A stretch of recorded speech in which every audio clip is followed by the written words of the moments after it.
ಎಷ್ಟು ಪ್ರಾಮುಖ್ಯತೆ ಇದಾವೆ, ಆಲಯದಲ್ಲಿ ಯಾಕೆ ಬರಬೇಕು, ಯಾರ್ಯಾರು ಆಲಯದಲ್ಲಿ ಬಂದಿದ್ರು, ಆಲಯದಲ್ಲಿ ಬಂದರೆ ಏನೇನು ಆಶೀರ್ವಾದ ಉಂಟಾಗುತ್ತೆ ಎಂದ ವಿಷಯವಾಗಿ ನಮಗೆ ತಿಳಿಸಿಕೊಟ್ರು.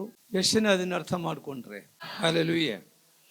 ಪ್ರತಿ ವಾರ ಆಲಯಕ್ಕೆ ಬಂದರೆ ದೇವರ ಆಶೀರ್ವಾದವನ್ನು ನಿಮ್ಮ ಮೇಲೆ. ಆ ಪ್ರತಿ ವಾರ ಆಲಯಕ್ಕೆ ಬಂದಿರೋರು ಯಾರು ನಾಶವಾಗಿ ಹೋಗಿಲ್ಲ. ಆಲಯಕ್ಕೆ ಬರೋದನ್ನ ತಪ್ಪಿಸ್ಕೊಂಡು ತಿಂಗಳಿಗೊಂದ್ಸರ್ತಿ 2 ಸರ್ತಿಗೊಂದ್ಸರ್ತಿ ಕರ್ತೃ ಮೇಷಕ್ಕೆ ಮಾತ್ರ ಬರೋದು, ಇದು ದೇವರು ಮೆಚ್ಚೋದಲ್ಲ. ಯೆಹೋವನ ಆಲಯಕ್ಕೆ ಹೋಗೋಣ ಬಾ ಅಂತ ಕರೆದಾಗ ಎಷ್ಟೋ ಸಂತೋಷವಾಗಿ ಆಲಯಕ್ಕೆ ಬಂದ್ರಂತೆ. ಹಲ್ಲೆಲೂಯಾ. ಆಲಯಕ್ಕೆ ಬರ್ರಿ. ಆಲಯಕ್ಕೆ ಬಂದ್ರೆ ದೇವರ ಪ್ರಸನ್ನತೆ. ಸೊಲೊಮೋನ್ ಪ್ರಾರ್ಥನೆ ಮಾಡಿದಾಗ ದೇವರ ತೇಜಸ್ಸು ಆಲಯದಲ್ಲಿ ಇಳಿದು ಬಂದಿತ್ತು. ಯಾಚಕರಿಗೆ ತನ್ನ ಯಜ್ಞ ಕಾರ್ಯಗಳನ್ನು ನಡೆಸಕ್ ಆಗದೆ ಇಲ್ಲ ಹೋಯ್ತು. ಜನರು ಒಳಗಡೆ ಬರಕ್ ಸಾಧ್ಯ ಇಲ್ಲ, ಅಷ್ಟೊಂದು ದೇವರ ಪ್ರಸನ್ನತೆ ಆಲಯದಲ್ಲಿ ತುಂಬಿತ್ತು. ಹಲ್ಲೆಲೂಯಾ. ಹಾಗಾದ್ರೆ ಆಲಯದಲ್ಲಿ ಬಂದ್ರೆ ಆಶೀರ್ವಾದ, ಬಿಡುಗಡೆ, ರೋಗಗಳಿಂದ ಬಿಡುಗಡೆ, ಸಾಲದಿಂದ ಬಿಡುಗಡೆ, ಇವೆಲ್ಲ ನಿಮಗೆ ದೇವರು ಕೊಡ್ತಾರೆ. ನೀವು ನೆಗ್ಲೆಕ್ಟ್ ಮಾಡಿದರೆ ಆಶೀರ್ವಾದ ನಿಮಗೆ ಸಿಕ್ಕಲ್ಲಷ್ಟೇ. ಯೋಚನೆ ಮಾಡ್ರಿ, ಯಾವಾಗಲೂ ಒಂದ್ಸರ್ತಿ ಬರೋರಿಗೆ ಯಾಕೆ ಕಷ್ಟಗಳು, ಪ್ರಯಾಸಗಳು, ತೊಂದರೆಗಳು ಬರ್ತಾ ಇದ್ದಾವೆ? ಪ್ರತಿನಿತ್ಯ ಪ್ರತಿ ವಾರ ಆಲಯಕ್ಕೆ ಬಂದು ಮೊಣಕಾಲೂರಿ ದೇವರೊಂದಿಗೆ ಪ್ರಾರ್ಥನೆ ಮಾಡಿದಾಗ ದೇವರು ಅದ್ಭುತ ಕಾರ್ಯಗಳನ್ನ ಮಾಡುತ್ತಾರೆ. ಹನ್ನೆರಡು ಬಂದು ಮೊಣಕಾಲೂರಿ ಪ್ರಾರ್ಥನೆ ಮಾಡಿದಾಗ ಶಮೂವೇಲ್ ಪ್ರವಾದಿಯನ್ನ ದೇವರು ಕೊಟ್ಟರು. ಹಲ್ಲೆಲೂಯಾ. ಶಮೂವೇಲ್ ಪ್ರವಾದಿ ಅಂತ ಪ್ರವಾದಿಗಳು ಯಾವುದೂ ಇಲ್ಲ.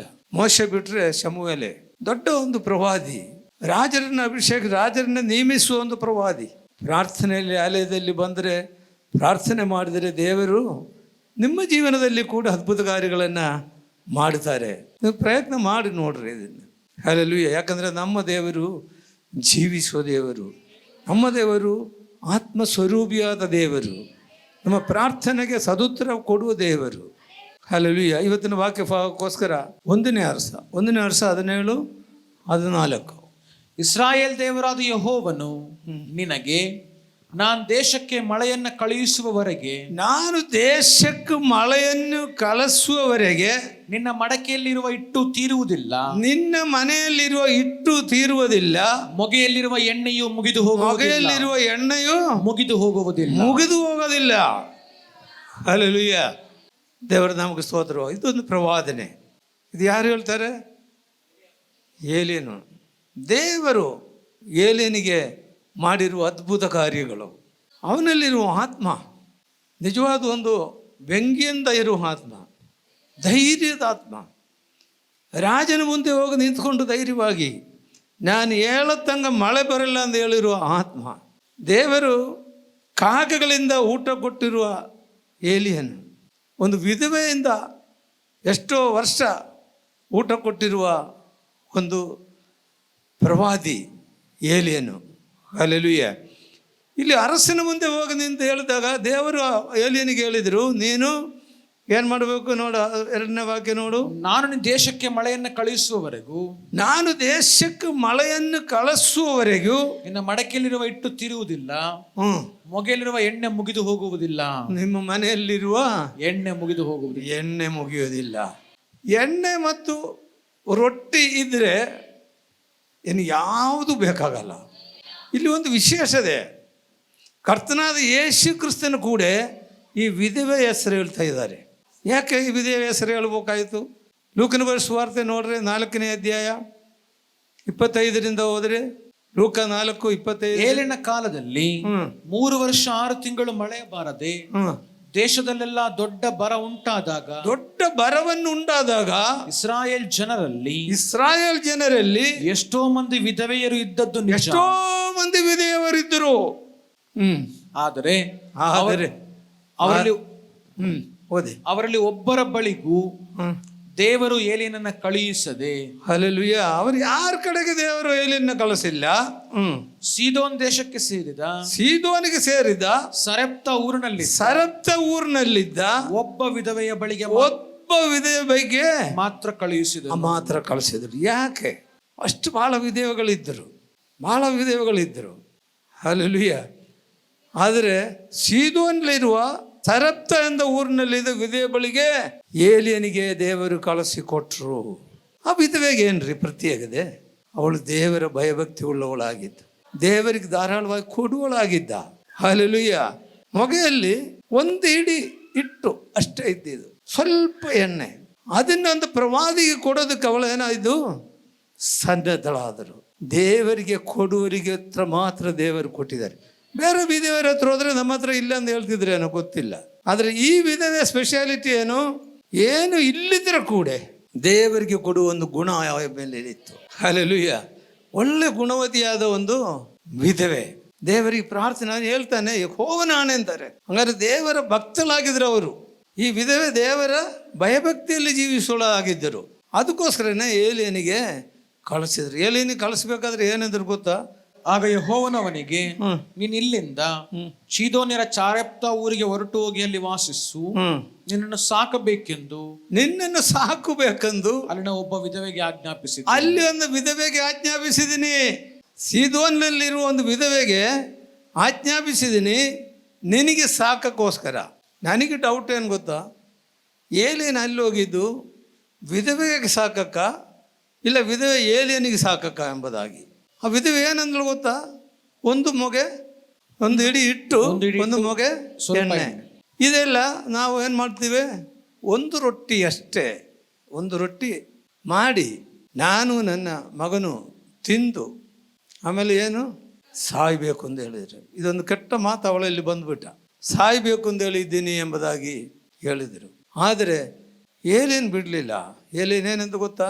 ಅದರಲ್ಲಿ ಒಂದು ತುಂಡು ರೊಟ್ಟಿ ನನಗೆ ತಂದು ಕೊಡು. ಫಸ್ಟ್ ಏನಂದರು, ನೀರು ಕೊಡು ಕುಡಿಯೋಕ್ಕೆ, ಅದ್ರ ಜೊತೆಯಲ್ಲಿ ನೀನು ಇಟ್ಟಿದ್ವಲ್ಲ ಅದರಲ್ಲಿ ಒಂದು ತುಂಡು ನನಗೆ ಕೊಡು. ಅವಳು ಧಾರಾಳ ಮನಸ್ಸು ನೋಡ್ರಿ. ಹಲ್ಲೆಲೂಯಾ. ಅದನ್ನು ಅವಳು ಕೊಟ್ಟರು. ಏನೇನಂದರು ಅದೇ ಮಾಕನ್ನು ನಾವು ಈಗ ಓದಿರೋದು. ಮಳೆ ಬರುತ್ತಂಗ ನಿನ್ನ ಮೊಗೆಯಲ್ಲಿರುವ ಹಿಟ್ಟು ತೀರುವುದಿಲ್ಲ, ಎಣ್ಣೆ ಮುಗಿದು ಹೋಗುವುದಿಲ್ಲ, ಎಣ್ಣೆನು ಮುಗಿದು ಹೋಗೋದಿಲ್ಲ. ಹಲ್ಲೆಲೂಯಾ. ಇಲ್ಲಿ ಎಣ್ಣೆ ಮತ್ತು ಹಿಟ್ಟಿನಲ್ಲಿ ಏನು ಮಾಡಿದ್ದಾರೆ? ರೊಟ್ಟಿ ಏನಿಗೆ ಸಾದೃಶ್ಯವಾಗ್ತದೆ ನೋಡ್ರಿ. ಯೇಸು ಏನು ಹೇಳಿದ್ದಾರೆ? ನಾನೇ ಜೀವ ಕೊಡುವ ರೊಟ್ಟಿ. ಹಲ್ಲೆಲೂಯಾ. ಎಣ್ಣೆ ಯಾವುದಕ್ಕೆ ಸಾದೃಶ್ಯ? ಪವಿತ್ರಾತ್ಮನಿಗೆ ಸಾದೃಶ್ಯವಾಗುತ್ತದೆ. ಹಲ್ಲೆಲೂಯಾ. ಆ ವಾಕ್ಯ ನಾವು ನೋಡ್ಕೊಳ್ಳೋಣ. ಯೋಹಾನ ಬರೆದ ಸುವಾರ್ತೆ 6ನೇ ಅಧ್ಯಾಯ 35ನೇ ವಾಕ್ಯ. ಅವರಿಗೆ, ಜೀವ ಕೊಡುವ ರೊಟ್ಟಿ ನಾನೇ, ನನ್ನ ಬಳಿಗೆ ಬರುವವರಿಗೆ ಎಂದಿಗೂ ಹಸಿವೆ ಆಗುವುದಿಲ್ಲ. ಹಲ್ಲೆಲೂಯಾ. ಎಂದಿಗೂ ಹಸಿವು ಆಗೋದಿಲ್ಲ. ಜೀವ ಕೊಡುವ ರೊಟ್ಟಿ ನಾನೇ. ಹಲ್ಲೆಲೂಯಾ. ಮತ್ತು ಕೆಳಗಡೆ, ನನ್ನ ನಂಬುವವನಿಗೆ ಎಂದಿಗೂ ನೀರಡಿಕೆ ಆಗುವುದಿಲ್ಲ. ಹಲ್ಲೆಲೂಯಾ. ನನ್ನನ್ನು ನಂಬುವವನಿಗೆ ಎಂದಿಗೂ ನೀರಡಿಕೆ ಆಗೋದಿಲ್ಲ. ಇಲ್ಲಿ ಕೂಡ ರೊಟ್ಟಿ ಮತ್ತೆ ನೀರಡಿಕೆ. ಹಲ್ಲೆಲೂಯಾ. ರೊಟ್ಟಿ ಅಂದರೆ ದೇವರ ವಾಕ್ಯ, ದೇವರ ವಾಹಿಯಿಂದ ಬರುವ ವಾಕ್ಯಗಳು. ಹಲ್ಲೆಲೂಯಾ. ಯೇಸು ಸ್ವಾಮಿ ಏನಂದ್ರು ಸೈತಾನಿಗೆ?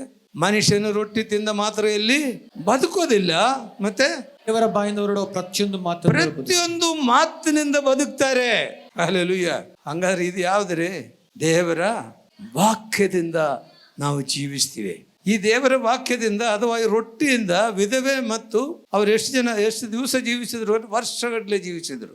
ಸುಮಾರು 3.5 ವರ್ಷ ಆ ಏಲಿಯನು ಅವ್ರ ಮನೆಗೆ ಇದ್ದರು. ಹಲ್ಲೆಲೂಯಾ.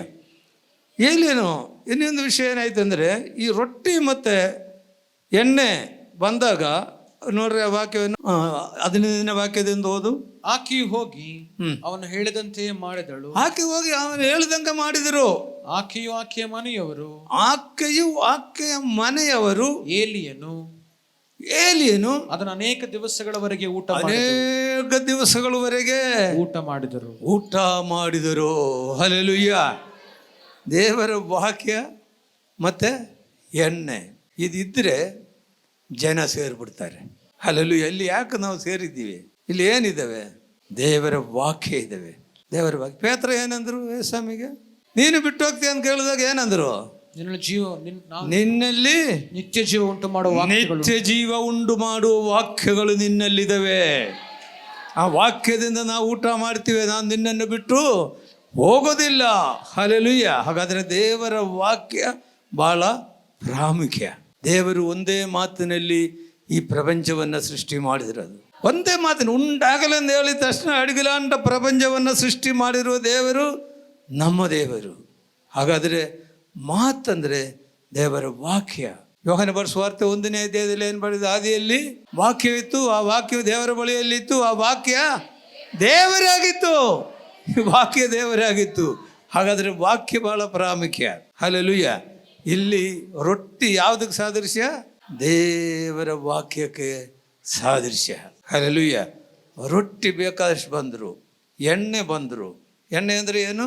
ಪವಿತ್ರಾತ್ಮನು. ಮನೆಯಲ್ಲಿ ಆರಾಧನೆ ಶುರುವಾಯಿತು. ಹಲ್ಲೆಲೂಯಾ. ಆರಾಧನೆ ಶುರುವಾದಾಗ ಇವರಿಗೆ ತಾಯಿ ಮಗಳು ಅಷ್ಟೇ ತಾನೇ ಇದ್ದಿದ್ದು, ವಿಧವೆ ಅವ್ರ ಮಗ ಒಬ್ಬನೇ ಇದ್ದಿದ್ದು. ನಾನು ನನ್ನ ಮಗನು ಈ ರೊಟ್ಟಿಯನ್ನು ತಿಂದು ಸಾಯ್ಬೇಕು ಅಂತ ಹೇಳಿದರು. ಹಲ್ಲೆಲೂಯಾ. ಹಾಗಾದ್ರೆ ಅಲ್ಲಿ ಎಷ್ಟು ಜನ ಇದ್ರು? 2 ಇದ್ದಿದ್ದು. ಈಗ ಎಷ್ಟು ಜನ ಆಯಿತು? ಎಲ್ಲ ಬೆಂದು ಬಳಗ ಹೋದ್ರೆಲ್ಲ ಬಂದು ಸೇರ್ಕೊಂಬಿಟ್ಟ. ಹಲ್ಲೆಲೂಯಾ. ನಿಮ್ಮ ಮನೆಗೆ ರೊಟ್ಟಿ ಇದೆಯಾ? ಜನ ಬರ್ತಾರೆ. ನಿನ್ನ ಮನೆಯಲ್ಲಿ ಎಣ್ಣೆ ಇದೆಯಾ? ಜನ ಬರ್ತಾರೆ. ಹಲ್ಲೆಲೂಯಾ. ಆದರೆ ಇವಳೊಂದು ಬಾಯಿಂದ ಒಂದು ಮಾತು ಹೇಳಿದ್ರು. ಏನದು? ನಾನು ನನ್ನ ಮಗನು ಸಾಯಬೇಕು ಅಂತ ಹೇಳಿದ್ದೀನಿ ಎಂಬುದಾಗಿ. ಹಲ್ಲೆಲೂಯಾ. ಸಾಯಬೇಕು ಅಂತ ಹೇಳಿದಾಗ ಅದೇನಾಯ್ತು? ಅವ್ರ ಮಗ ಏನಾಯ್ತು ಅಂದ್ರೆ ನೋಡ್ರೆ, ಕೆಲವು ದಿನಗಳಾದ ನಂತರ ಮನೆ ಯಜಮಾನಿಯಾದ ಸ್ತ್ರೀಯ ಮಗನು ಅಸ್ವಸ್ಥನಾದನು. ಹುಡುಗನಿಗೆ ರೋಗ ಹೆಚ್ಚಾದದ್ದರಿಂದ ಉಸಿರಾಟ ನಿಂತೋಯ್ತು, ಸತ್ತೋಯ್ತು. ಯಾರ ಮಕ್ಕಳೇ ನಾವು ಮಾತಾಡ್ಬೇಕಾದ್ರೆ ಬಹಳ ಹುಷಾರಾಗಿ ಮಾತಾಡಬೇಕು. ಸಾಯ್ಬೇಕು ಅಂದೇಳಿ ಇದ್ರಂತ ಹೇಳಿದ್ರಲ್ಲ, ಸತ್ತೋದ. ನಾಲಿಗೆ ನೋಡ್ರಿ, ಈ ವಾಕ್ಯ ಜ್ಞಾನೋಕ್ತಿಗಳು 18:21 ವಾಕ್ಯ ನೋಡು. ಜ್ಞಾನೋಕ್ತಿಗಳು 18:21 ವಾಕ್ಯ. ಜೀವ ಮರಣಗಳು ನಾಲಿಗೆಯ ವಶ. ಜೀವನ್ ಮರಣಗಳು ನಾಲಿಗೆ ವಶ. ವಚನ ಪ್ರಿಯರು ಅದರ ಫಲವನ್ನು ಪ್ರಿಯರು ಅದರ ಫಲವನ್ನು ಅನುಭವಿಸುವರು. ಹಂಗಾರೆ ಜೀವ ಮತ್ತು ಮರಣ ಯಾರು ವಶ ಅಂದ್ರೆ? ನಾಲಿಗೆ ವಶ. ನಾಲಿಗೆ ಬಹಳ ಪ್ರಾಮುಖ್ಯ. ನಮ್ಮ ನಾಲಿಗೆಯಿಂದ ಮಾತಾಡೋದು ಭಾಳ ಎಚ್ಚರಿಕೆಯಾಗಿ ಮಾತಾಡಬೇಕು. ನಾಲಿಗೆ ಯಾಕೆ ಉಪಯೋಗಿಸ್ತಾ ಇದ್ದೀರಾ? ಸ್ವಲ್ಪ ನೋಡ್ರಿ. ಭಾಳ ಅದು ಏನು ಮಾತಾಡ್ತಾ ಇದ್ದೀರೋ ಅದು ಹಂಗೆ ನಡೀತದಂತೆ. ಹಲ್ಲೆಲೂಯಾ. ಜೀವತ್ ಮರಣಗಳು ನಾಲಿಗೆಯ ವಶ. ಅವಳೇನಂದ್ರು? ನಾನು ನನ್ನ ಮಗ ಏನಾಯಿತು? ಸತ್ತೋಯ್ತು. ಹಲ್ಲೆಲೂಯಾ. ಮಗ ಸತ್ತೋದಾಗ ಏಲಿಯನ್ ಮಾಡಿದರು ನೋಡ್ರಿ. ಏಲಿಯನಿಗೆ ವಿಧವೆ, ಸಾಮಾನ್ಯ ವಿಧವೆ ಅಲ್ಲ, ಊಟಕ್ಕಿಲ್ಲದಲ್ಲೇ ಇರ್ಬೋದು. ಮನೆಯೆಲ್ಲ ಅಪ್ಸ್ಟೇರ್ ಮನೆ ಇದ್ವಂತೆ. ನೋಡ ವಾಕ್ಯ ಕೆಳಗಡೆಯಲ್ಲಿ ಏಲಿಂದು, ಆಕೆ ನನ್ನ ಮಗರನ್ನ ನನಗೆ ಕೊಡು ಎಂದು ಹೇಳಿ ಅವನನ್ನು ಆಕೆ ಉಡಲಿನ ತೆಗೆದುಕೊಂಡು ತಾನು ವಾಸವಾಗಿದ್ದ ಮೇಲಿನ ಕೋಣೆಗೆ ಹೋಗಿ. ಮೇಲಿನ ಕೋಣೆ ಅಂದರೆ ವಿಧವೆ ಮನೆಗೆ ಅಪ್ಸ್ಟೇರ್ ಮನೆ ಇದ್ದಾವೆ. ಮೇಲಿನ ಕೋಣೆಯಲ್ಲಿ ಯಾರಿದ್ದಾರೆ? ಏಲೇನಿದ್ದಾಳೆ. ಹಲ್ಲೆಲೂಯಾ. ಈ ಮಗುವನ್ನು ತಗೊಂಡು ಮೇಲಿನ ಕೋಣೆಗೆ ಏಲಿನ ಹತ್ರ ಹೋದರು. ಏಲಿನ ಮಗುವನ್ನು ಬದುಕಿಸಿಕೊಟ್ಟನು. ಏಲಿನ ಆತ್ಮ ಒಂದು ಭಯಂಕರವಾದ ಶಕ್ತಿ ಇರುವ ಆತ್ಮ. ಹಲ್ಲೆಲೂಯಾ. ಧೈರ್ಯದ ಆತ್ಮ ಏಲಿನಲ್ಲಿ. ರಾಜನ ಮುಂದೆ ಹೋಗಿ ನಿಂತ್ಕೊಂಡು ಮಾತಾಡುವ ಆತ್ಮ ಏಲಿಯನಲ್ಲಿತ್ತು. ಸತ್ತೋದವರನ್ನು ಬದುಕಿಸುವ ಆತ್ಮ. ಆ ಮಗುವನ್ನು ಬದುಕಿಸಿದ್ರು. ನನಗೆ 7 ಅದ್ಭುತ ಕಾರ್ಯಗಳನ್ನು ಏಲಿಯನ್ನು ಮಾಡಿದ್ದಾರಂತೆ. ಹಲ್ಲೆಲೂಯಾ. ಇಲ್ಲಿ ನಾವು ನೋಡ್ತೀವಿ, ರಾಜನ ಮುಂದೆ ನಿಂತ್ಕೊಂಡು ಹೇಳಿದಾಗ ಯೆಹೋವನೇನು ಹೇಳ್ತಾನೆ ಇವನಿಗೆ? 2ನೇ ವಾಕ್ಯದಿಂದ ನೋಡು. ನಾನು ಸನ್ನಿಧಿ ಸೇವೆ ಮಾಡುತ್ತಿರುವ ಇಸ್ರಾಯೇಲ್ ದೇವರಾದ ಯೆಹೋವನಾಣೆ, ನಾನು ಸೂಚಿಸಿದ ಹೊರತು ಇನ್ನಿಂದ ಕೆಲವು ವರ್ಷಗಳವರೆಗೂ ಮಳೆಯಾಗಲಿ ಮಂಜಾಗಲಿ ಬೀಳುವುದಿಲ್ಲ ಅಂದನು. ತರುವಾಯ ಯೆಹೋವನು ಏಲಿಯನಿಗೆ, ನೀನು ಈ ಸ್ಥಳವನ್ನ ಬಿಟ್ಟು ಪೂರ್ವ ದಿಕ್ಕಿಗೆ ಹೋಗಿ ಯೋರ್ದಾನ್ ಹೊಳೆಯ ಆಚೆಯಲ್ಲಿರುವ ಕೆರೀತ್ ಹಳ್ಳದಲ್ಲಿ ಅಡಗಿಕೋ. ಹಲ್ಲೆಲೂಯಾ. ಯಾಕೆ? ರಾಜ ಸಿಕ್ಕಿದರೆ ಬಿಡಲ್ಲ. ಮಳೆ ಬರಲಿಲ್ಲ ಅಂದರೆ ಇವನೇ ಹೋಗಿ ಹೇಳಿದನಲ್ಲ ಮಳೆ ಬರಲ್ಲ ಅಂತ. ಮಳೆ ನಿಂದೋಯ್ತು. ನಾಲಿಗೆ ನೋಡ್ರಿ, ಜ್ಞಾನೋಕ್ತಿಯಲ್ಲಿ ಹೇಳಿ ಎಷ್ಟು ಕರೆಕ್ಟು. ಏಲಿಯನ್ ನಾಲಿಗೆಯಿಂದ ಹೇಳಿದ್ದಾರೆ ಮಳೆ ಬರಲ್ಲ, ಮಳೆ ನಿಂದೋಯ್ತು. ನಾನು ಹೇಳತ್ತಂಗೆ ಬರಲ್ಲ, ಮತ್ತು ಹೇಳಿದಾಗ ಏನಾಯಿತು? ಮಳೆ ಬಂದು. ಹಲ್ಲೆಲೂಯಾ. ಹಂಗಾರೆ ನಾಲಿಗೆಗೆ ಭಾಳ ಶಕ್ತಿ ಇದ್ದಾವೆ. ದೇವರು ನಮ್ಮ ಮಾತುಗಳಿಗೆ ದೇವರು ಅದ್ಭುತ ಮಾಡುವ ದೇವರಾಗಿದ್ದಾನೆ. ಇಲ್ಲಿ ಏಲಿಯನಿಗೆ ಏನಾಯಿತು?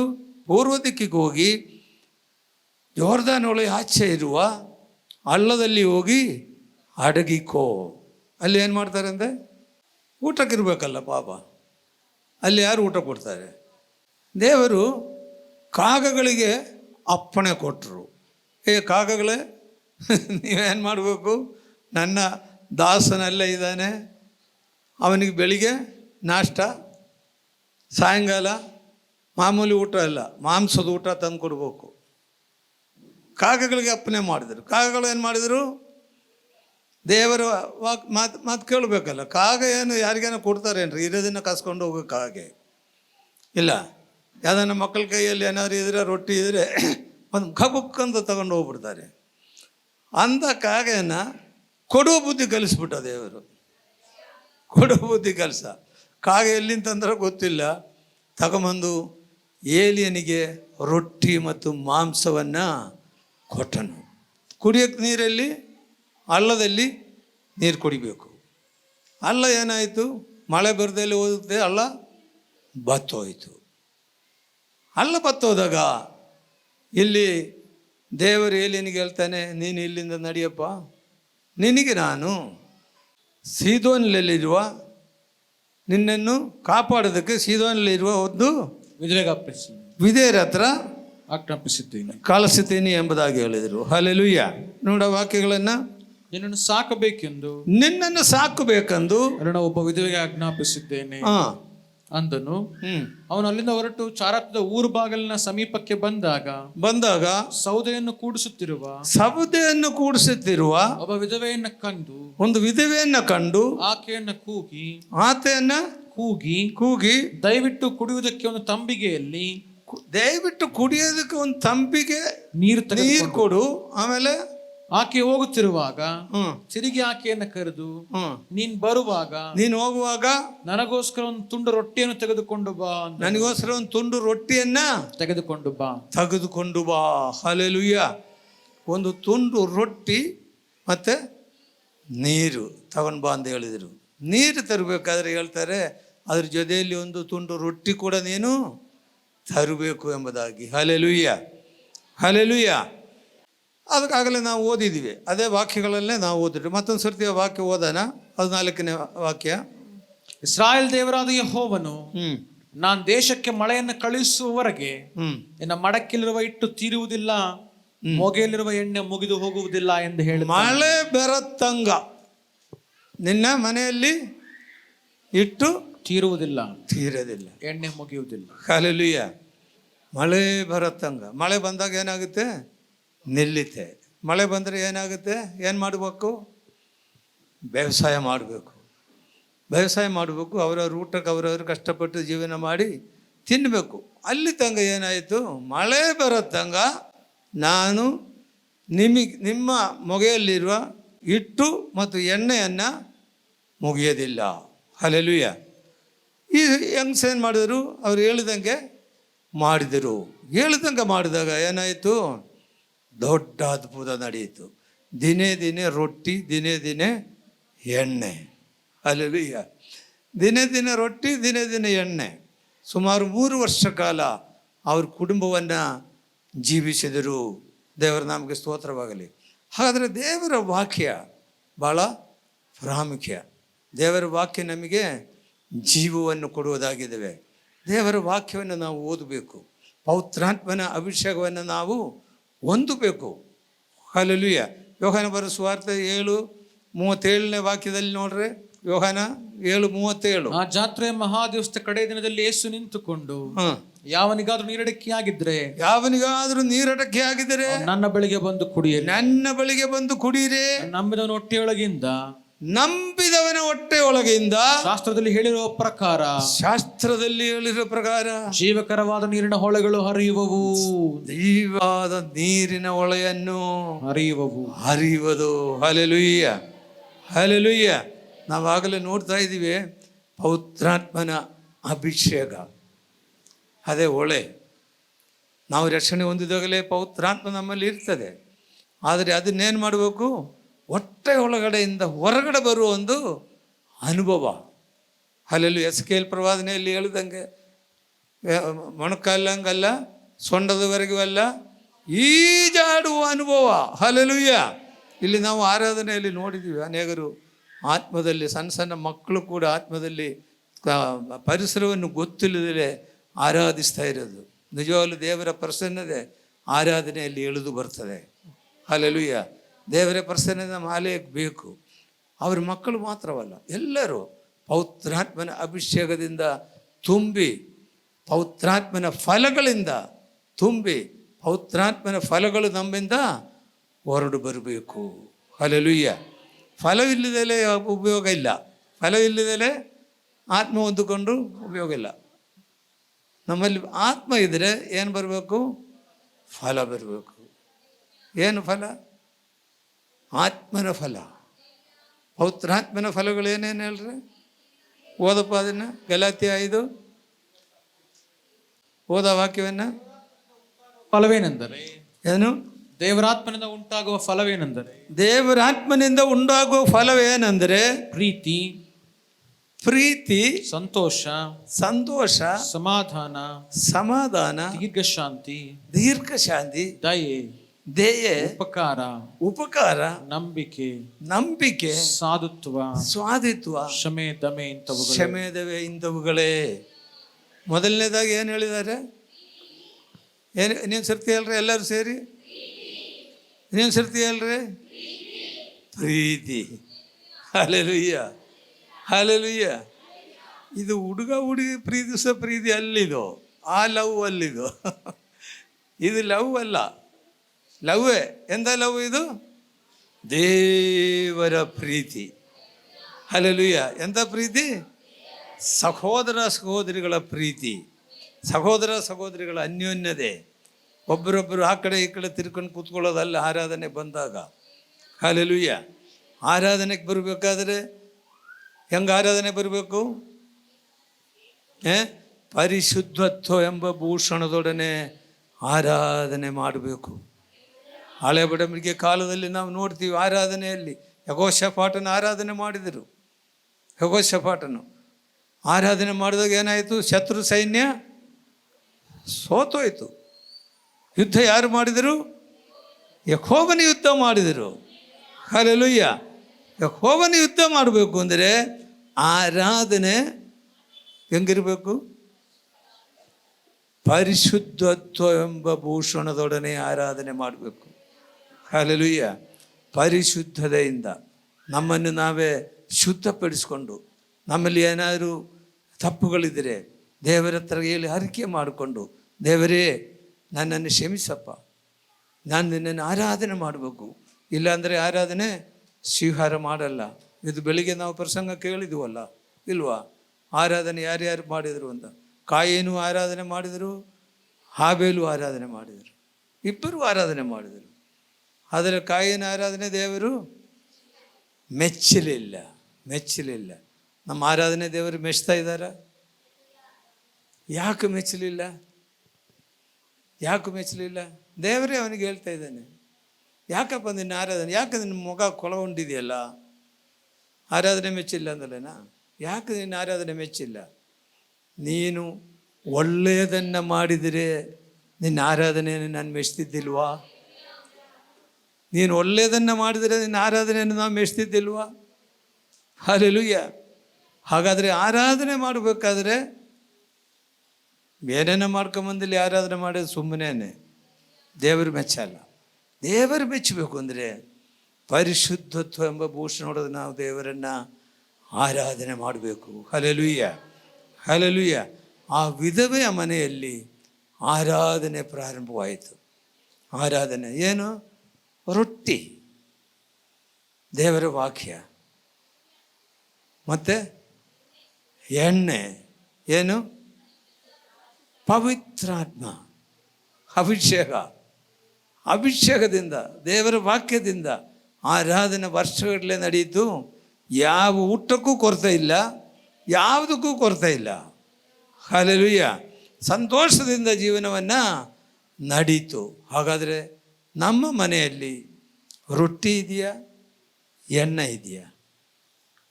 ಇದ್ರ ಕೂಡ ಮುಚ್ಚಿಟ್ಕೊಳ್ಳೋದಲ್ಲ. ಅವಳಿಗೆ ಧಾರಾಳ ಮನಸ್ಸಿದ್ದು.